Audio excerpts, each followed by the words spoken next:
A quick heads up. Regular listeners may be worried to see motorsports content on this channel. Don't worry, this episode can stand on its own. If you don't know the difference between Lando Calrissian and Lando Norris, that doesn't matter. So long as you know that racing is about going faster than the competition, you'll be fine. There's an old saying, never meet your heroes.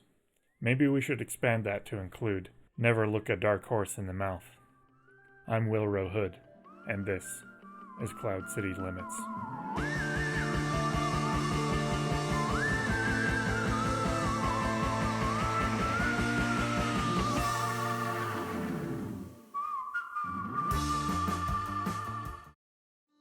I'd like to thank this week's sponsor, Squarespace.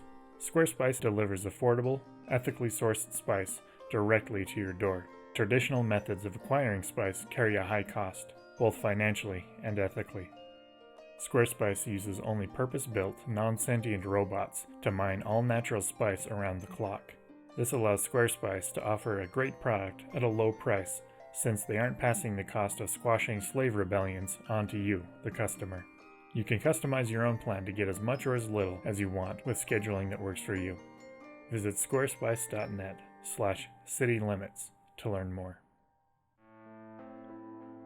Pod racing is a motorsport that's been largely phased out of New Republic space, but it still finds a niche in the mid and outer rim.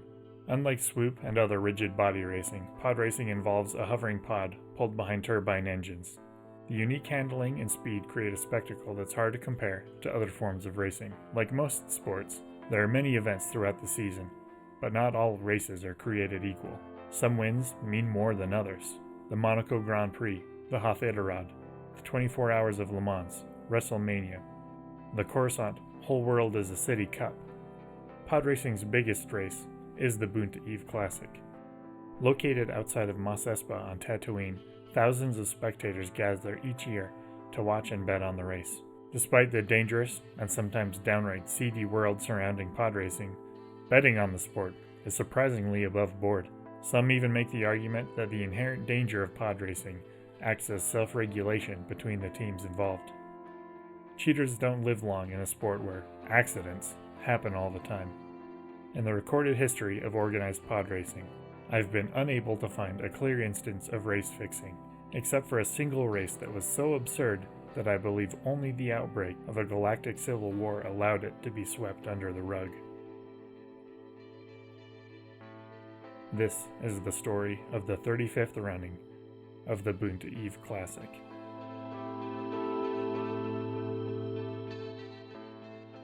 There were 18 participants on the grid. Only 6 reached the finish line.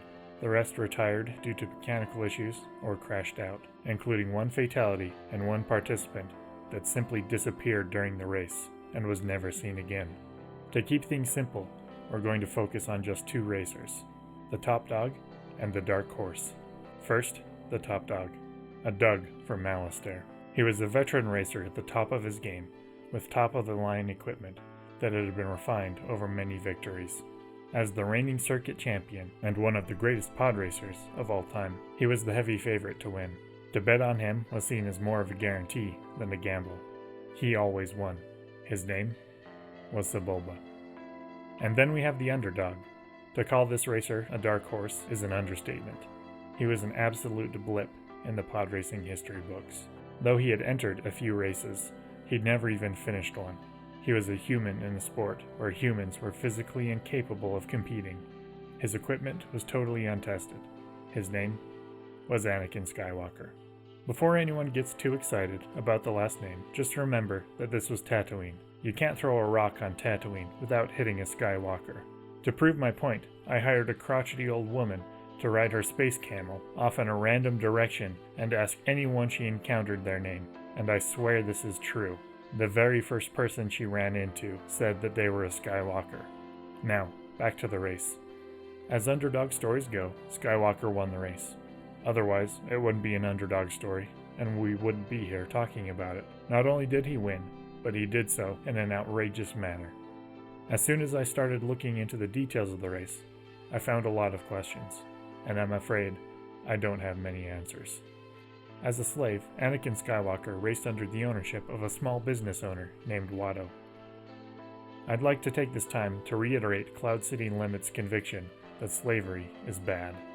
You may remember that I mentioned that Skywalker had never finished a race. In fact, he crashed out of the previous race, totaling Watto's pod. The team was either unable or unwilling to field a racing machine for the next event. Despite this, Skywalker was a late entry to the Boonta Eve Classic. Registered as a brand new team, Skywalker was racing for a baffling alliance between Watto, who supplied his slave as a pilot, and a previously unknown off-worlder who supplied the pod. Official entry forms state that this second owner was from Coruscant. Pod racing is virtually unknown on Coruscant, so what one of its citizens was doing with what appeared to be a garage-built machine in their possession is unexplained. Just tuck the Coruscant ties away for future reference. On the day of the race, the starting grid was formed. You'd expect that a totally new team with an uncategorized pilot in an unproven machine would start at the back of the pack on the 5th row, but somehow, Skywalker was slotted into the 2nd row, right behind Sebulba. After a weird flag ceremony, the 3-lap race was ready to begin. And it's lights out and away we go! Except for Skywalker, his newly built pod stalled out. As the champion Sebulba quickly accelerated to nearly 70% the speed of sound, Anakin Skywalker sat motionless on the track for 35 seconds. To give you an idea of just how long that is, we're going to sit here in silence for 35 seconds and do nothing. If you are driving, walking, hovering, or otherwise locomoting, pull off somewhere safe, come to a stop, and pay attention to how far away that space taxi in front of you is getting.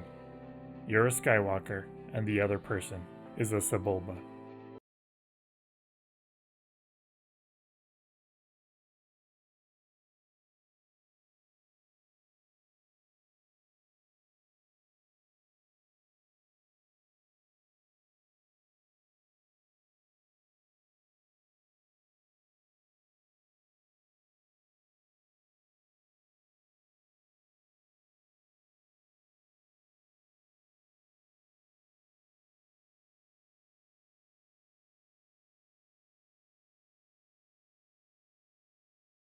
Skywalker finally got his unreliable machine going and started chasing down Sebulba. Unfortunately, he didn't do a very good job of it.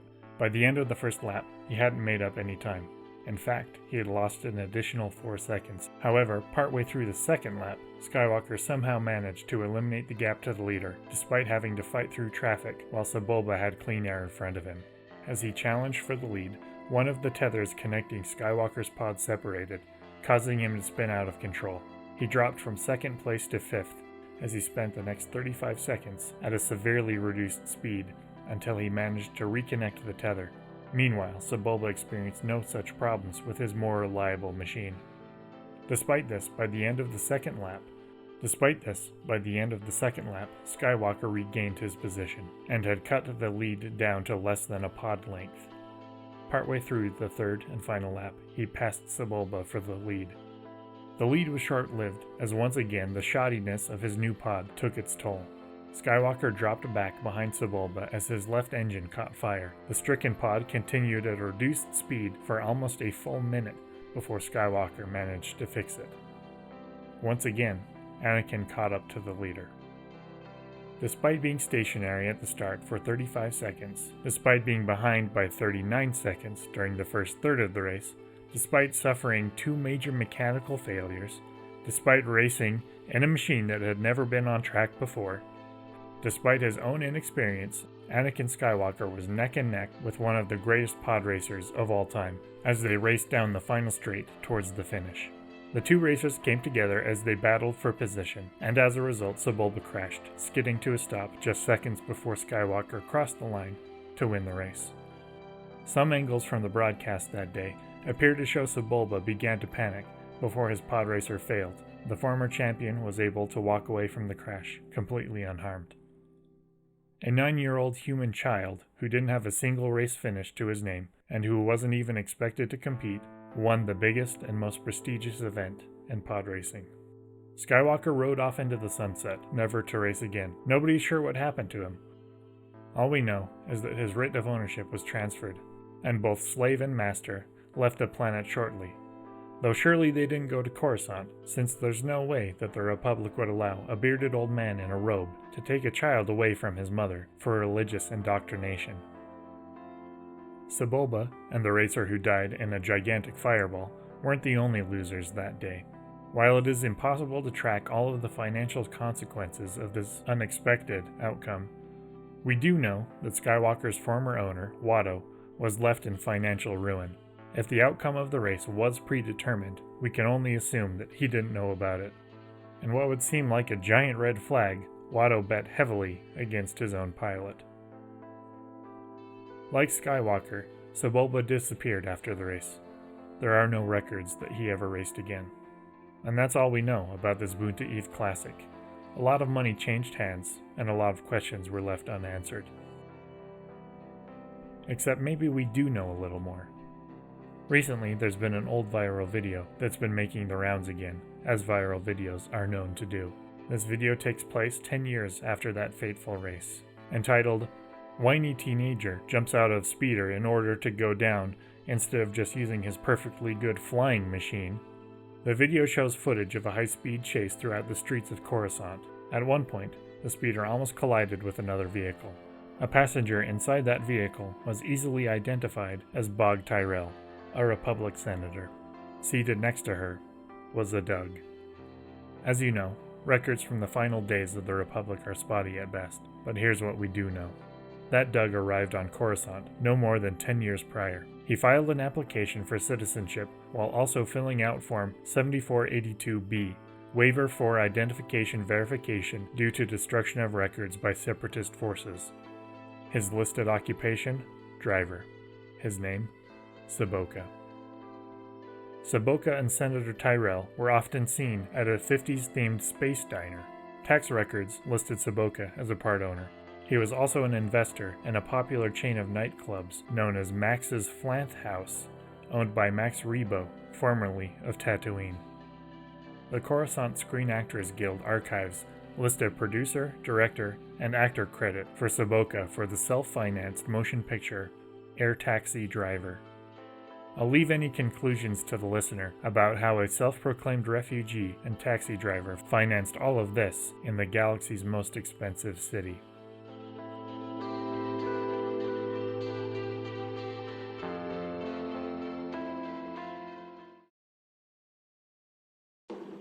Cloud City Limits is a member of the Bespin Public Broadcasting Network.